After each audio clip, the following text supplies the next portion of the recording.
आप किस कामना से शिव जी के पास गए हो? आप किस कामना से भगवान शिव के मंदिर गए हो, भगवान शंकर के मंदिर गए हो? शिव पुराण की कथा कहती है, भगवान शंकर का चरित्र कहता है कि शिव के मंदिर में जाकर भगवान शंकर को कुछ कहने की जरूरत ही नहीं पड़ती है। बस आप जो लोटा भरकर जल लेकर गए हो अपने घर से, वो जल जब आपने देव अधिदेव महादेव को समर्पित करा है, वो जल चढ़ते से ही, जल समर्पित करते से ही भगवान देव अधिदेव महादेव आपके मन की दशा को जान जाते हैं और कार्य। शिव के मंदिर में कुछ कहने की जरूरत नहीं पड़ी। अपने घर से जब एक लोटा जल लेकर आप गए, एक लोटा जल लेकर जब महादेव के मंदिर में पहुंचे, वो एक लोटा जल नहीं है, वो आपने घर की पूरी दशा को भगवान शिव से जाकर कह देता है वो जल, और हमारा धीरे धीरे धीरे धीरे करते हुए हमारा कल बदल जाता है, हमारा समय बदल जाता है। केवल वो जल नहीं है,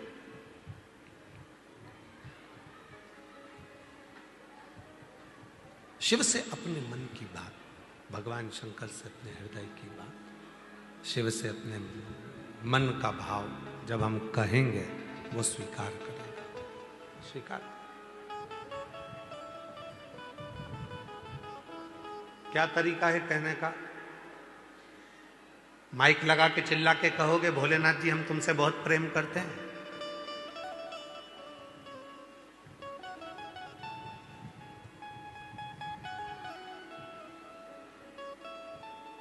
प्रेम प्रकट करने का तरीका क्या है? तो कहा,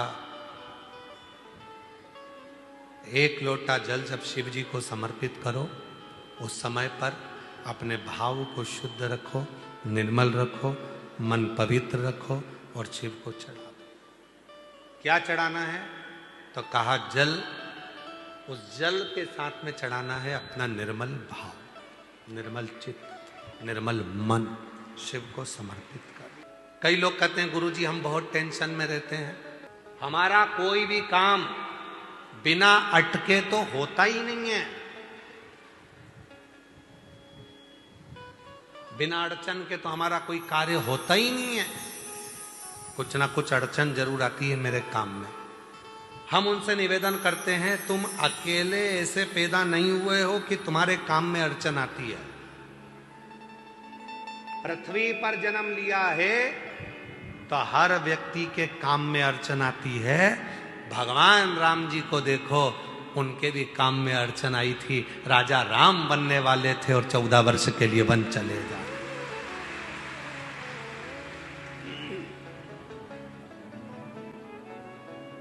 भगवान कृष्ण को देख लो, उनके भी काम में अड़चन आई, राम जी के काम में अड़चन आई। जो पृथ्वी पर जन्म लिए हो तो थोड़ा ना थोड़ा काम में तो अड़चन आई। और कहीं का महाराज तुमसे कह दे कि मैं ऐसा तुझे कर दूंगा, बस तू पेन लेना और तेरा काम हो जाएगा, कोई अड़चन तेरे पास नहीं आएगी, तो तुमसे अच्छे अच्छे महाराज तो भगवान राम जी के पास भी थे। राम जी ने एक से भी नहीं कहा कि मेरी अड़चन मिटा दो, क्योंकि भगवान को मालूम था ये कर्म के लेख में जो लिखा कर आया है उसको अपने अकेले को ही काटना पड़ेगा, कोई नहीं काट सकता। इसको अपने को स्वयं को काटना, यहां कोई दूसरा नहीं काटेगा, यहां कोई दूसरा नहीं काटेगा। इस कर्म के लेख को तुझे, इस कर्म के लेख को कोई दूसरा नहीं काट सकता। इस कर्म के लेख को मुझे खुद को काटना, स्वयं को काटना, कोई दूसरा नहीं काटेगा। इसीलिए अड़चन आ रही है, आन दो।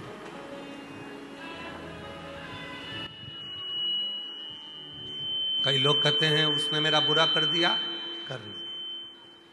कई लोग कहते हैं वो मेरे को गाली देता है, देने दो। कई लोग कहते हैं वो मेरा बुरा चाहता है, चाहने दो। तुम्हें तुम्हारे महादेव पर भरोसा नहीं है क्या? वो एक लाइन पहले बच्चे लोग सीढ़ियों पे बैठ के एक एक रील बना के कहते तुझे मुझ पे भरोसा नहीं क्या। वही ऐसा एक रील बनाई थी ना, सुनी थी तुम लोगों ने? क्यों मालेगांव वालों, सुनी थी? तुझे मुझ पे भरोसा नहीं क्या, ऐसी रील बनाई थी पहले किसी ने, तुझे मुझ पे भरोसा नहीं क्या। उसी तरह महादेव कहते हैं दुनिया तुझे गाली दे, अपशब्द कहे, ताने दे, आड़ा टेढ़ा बोले, बुरा बोले, आड़ा टेढ़ा बोले, चाहे गाली दे, चाहे अपशब्द कहे, चाहे दुनिया के लोग कितना भी तुझे आड़ा टेढ़ा कहें, तो चिंता मत करना, मुझ पर भरोसा करना, तेरा एक लोटा जल खाली नहीं जाने, खाली नहीं। जैसे आपसे कहा था शिव जी के मंदिर में जल चढ़ाने जाओ तो लोटे को खाली लेकर नहीं आना चाहिए, बोला था कि नहीं बोला था? खाली लेकर नहीं आना है। शंकर जी के मंदिर में जल चढ़ाने के बाद वहीं का जल 2 बूंद उसमें लेकर आओ, उस जल का आचमन करो, अपने घर में प्रोक्षण करो। क्यों? क्योंकि हम हरिद्वार नहीं जा सकते, हम बार बार काशी नहीं जा सकते, हम बार बार मथुरा वृंदावन नहीं जा सकते, हम बार बार अयोध्या नहीं जा सकते, हम बार बार ओमकारेश्वर नहीं जा सकते, हम बार बार उज्जैनी अवंतिकापुरी नहीं जा सकते, हम बार बार मानसरोवर नहीं जा सकते, हम बार बार कैलाश की यात्रा नहीं कर सकते, हम बार बार बद्री केदार नहीं जा सकते, हम बार बार पशुपतिनाथ नहीं जा सकते। तो क्या हुआ, हम कहीं नहीं जा सकते, पर अपने घर के पास के शंकर के मंदिर तो जा सकते हैं। जब हम मंदिर में जल चढ़ाएंगे, वो जल जब चढ़कर आएगा तो जितनी संसार की नदियां हैं, जितनी पवित्र नदियां हैं, जितने कुंड हैं, जितनी बावड़ी है, जितने सरोवर हैं, जैसे ही शिव पर जल चढ़ा वो सारा जल पवित्र नदियों का जल बन जाएगा और वो जल हम लेकर आएंगे।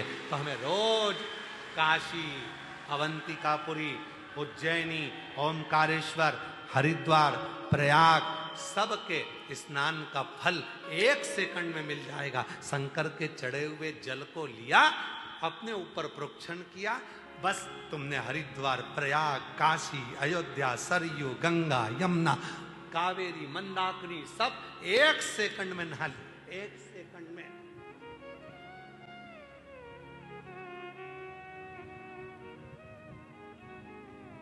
और हम तो रोज नहाते हैं, तुम नहाते हो क्या? जम के तो बोलो। हमसे कोई पूछे क्यों महाराज जी गंगा कितने दिन से नहीं नहाए, हमने कहा रोज नहाते हैं।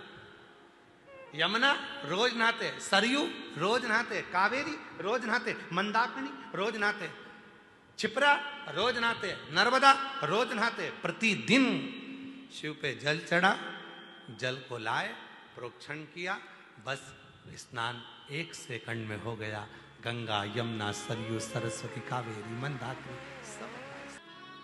कहाँ से लाऊं गंगा, कहाँ से लाऊं यमुना, कहाँ से लाऊं गंगा, कहाँ से लाऊं यमुना, कहाँ से लाऊं सरयू अपार पड़ी रे, कहाँ से लाऊं सरयू अपार पड़ी रे, और भोले तेरी सेवा हमसे ना बनी रे। कहाँ गंगा जाऊंगा, कहाँ यमुना जाऊंगा, कहाँ कावेरी जाऊंगा, कहाँ सरयू जाऊंगा। इससे अच्छा है अपने मटके का 1 लोटा जल भरकर शंकर के मंदिर जाऊंगा, जल चढ़ाऊंगा, उसी जल को आचमन करूंगा, प्रोक्षण करूंगा, सारा जल मुझे वहीं की वहीं प्राप्त हो जाएगा। सारा जल मुझे कहीं नहीं जाएगा।